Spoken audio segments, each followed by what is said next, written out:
Buffalo Bills revealed 3 different packages versus the New York Jets, and we're going to take a look at all 3 of them. The first here with Deonte Hardy lined up in the backfield. This play here with Josh Allen under center and what I'm calling the Smash Brothers with Dawson, Knox, and Dalton Kincaid lined up right next to each other. And last but not least, the Buffalo nickel or the big nickel package from Sean McDermott. First things first, I want to just discuss this play and the package behind having Deonte Hardy lined up in the running back position here for the Buffalo Bills. This is what we brought Deonte Hardy in here to do, to be a rack master, a run after catch, yards after catch master. So when he has the ball in his hands, he needs to make the most of it, right? He needs to make the most of those short yardage, high percentage, completion percentage throws. You know, we did try to use Isaiah McKenzie in this role, but the thing with Isaiah McKenzie is that he just lacked run after catch ability. Deonte Hardy, the thought here was a Pro Bowler, a kick return Pro Bowler in his career, you know, in 2018, and did excellent things with Trevor Siemian and Jameson Winston as his quarterbacks. Ken Dorsey brings out Deonte Hardy in the running back position week 1, showing what we could do with Deonte Hardy. And, you know, Nyheim Hines going down with a season-ending injury off the field before the season really even started. Deonte Hardy is flying into that role for Bills Mafia.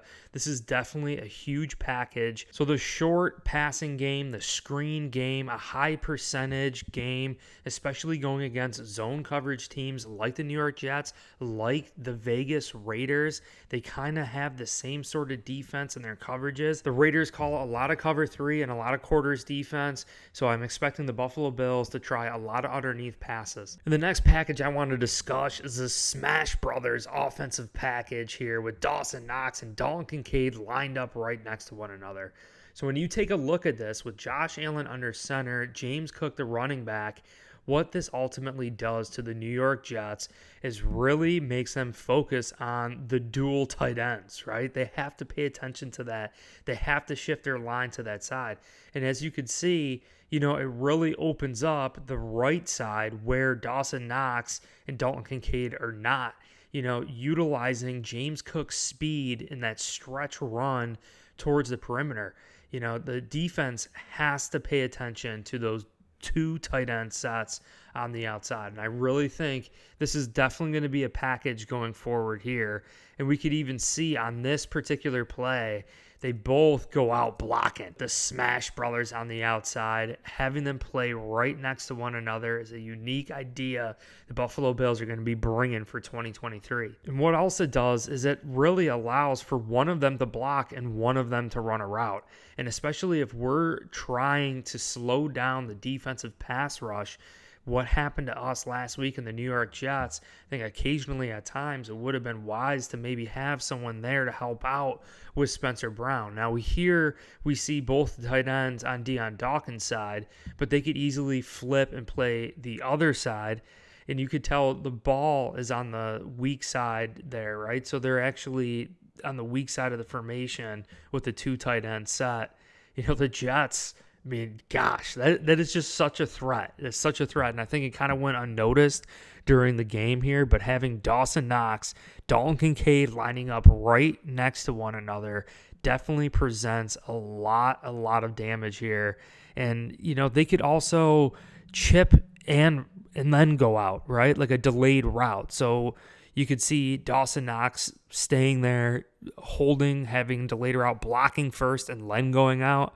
You know, I really am liking this formation for the Bills. Lastly, the Buffalo nickel, they're calling it per Jordan Poyer, or just really big nickel is what people are familiar with. The Bills have Jordan Poyer, Micah Hyde, Taylor Rapp out there instead of Taron Johnson, Trey White, Christian Benford, and we're going to get into the defensive line too. But this is a new addition to 2023, a new addition with Sean McDermott being the defensive coordinator for the Buffalo Bills, also bringing in a new free agent, Taylor Rapp, Super Bowl winning Taylor Rapp. He's a definite bigger guy than Taron Johnson. Taron Johnson is right around, I guess, like 200 pound mark, and that Taylor Rapp is like 220. So we're definitely adding a little bit more beef out there. And you can see we're stacking the box. Look at this, stack the box here against the Jets. Jets have 2 tight ends out there and a fullback, only 1 wide receiver and a running back right next to my head here. We got our beef out there. We got our beef. We got our run stoppers. I really believe what this is ultimately going to do, it not only makes us a little bit better against teams when they try to run the ball down our throats, it gives us a little bit more weight. Taron Johnson does a great job taking on offensive linemen, but throughout games and also throughout the season, at times in the past, I feel as though he was a little bit winded, or we just put so much on his plate for that role. And when you go against teams that run it and pound it, that's how they take care of defenses, right? That's a grueling effort throughout a game. So now that we have Taylor Rapp, now that we could rotate him in there, stack the box too against teams like the Jets, Taylor Rapp is definitely a little bit more physical than Taron Johnson. Taron Johnson's great against the run, don't get me wrong.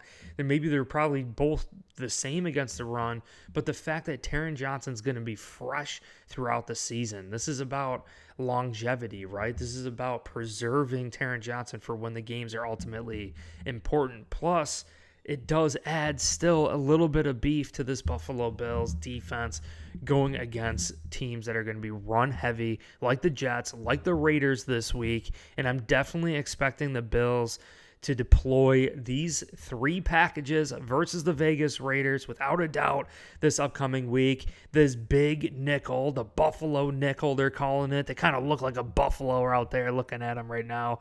But I'm expecting that going against Josh Jacobs and this offensive line for the Raiders. Telling you, man, their O-line is serious. Bunch of maulers.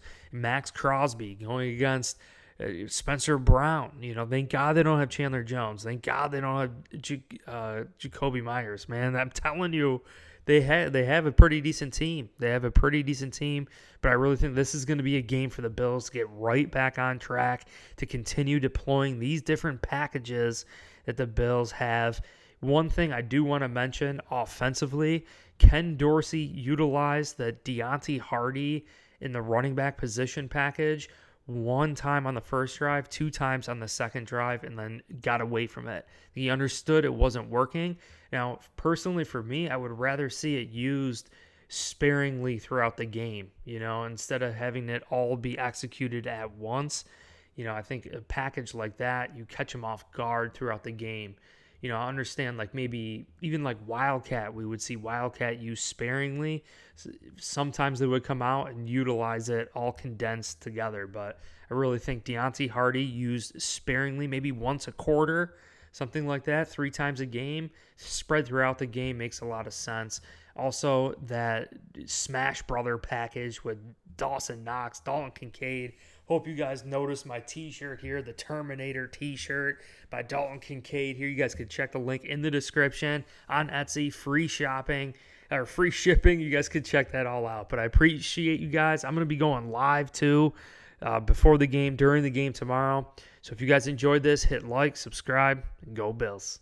We spoke about that the other day. Be where your feet are. I'm going to just stay where I'm at. Be where my feet are. Just right where your feet are. I think that's a beautiful thing if you adopt that mindset. You just try to get better in the moment and then let those moments compound. The best thing that came from that is just being present.